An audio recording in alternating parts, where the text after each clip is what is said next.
मित्रों नमस्कार, मैं अनिरुद्ध विश्वकर्मा। मित्रों, लद्दाख के चीन से तनातनी के बीच शुरू हुई सियासत अब चीन के चंदे पर आकर के अटक गई है।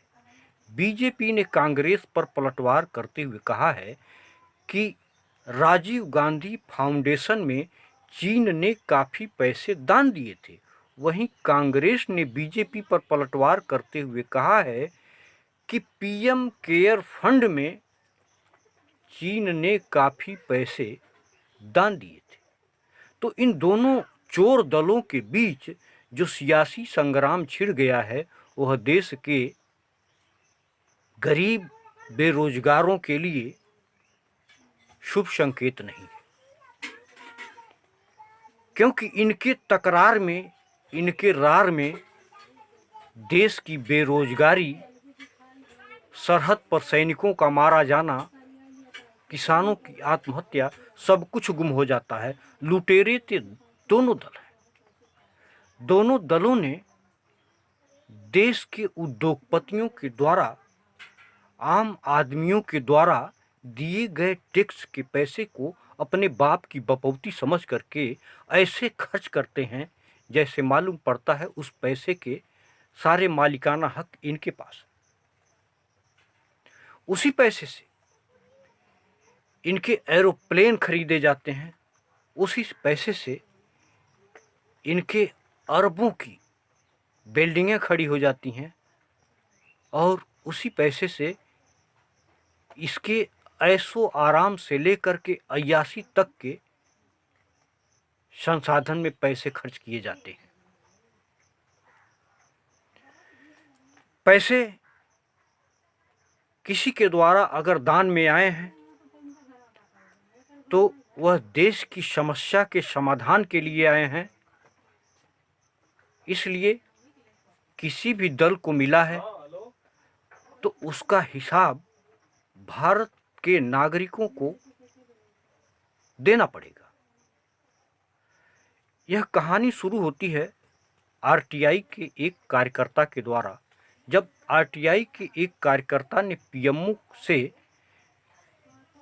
आरटीआई के तहत यह जवाब मांगा था कि पीएम केयर फंड में लोगों ने कितने पैसे आज तक दान दिए हैं, तो पीएमओ ने जवाब देते हुए कहा है कि पीएम केयर फंड में जो पैसा आया है यह पब्लिक प्रॉपर्टी नहीं है, इसलिए यह आरटीआई के दायरे में नहीं आता है।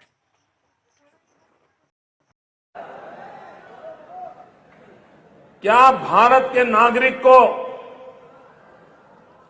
दिल्ली सरकार के खजाने का खर्च कहां होता है वो जानने का अधिकार है? अगर देश के नागरिक को ये जानने का अधिकार है और अगर वो कोई पूछे कि भारत सरकार की तिजोरी के पैसे कहां खर्च किए गए, वो गुनाह है? क्या ये पूछना सही है? राइट टू इंफॉर्मेशन, हमने लोकतंत्र को मजबूत बनाया है, तो आपको जानकारी देनी चाहिए कि नहीं देनी चाहिए?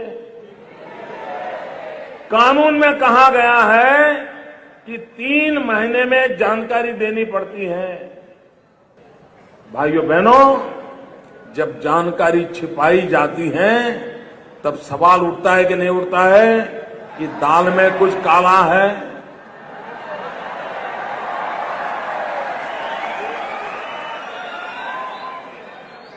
मित्रों, दाल में कुछ काला है कि पूरी दाल काली है, ये सवाल है। निरंतर डीजल और पेट्रोल के बढ़ते दामों को लेकर के कांग्रेस ने आज पूरे देश में जनव्यापी आंदोलन छेड़ दिया है।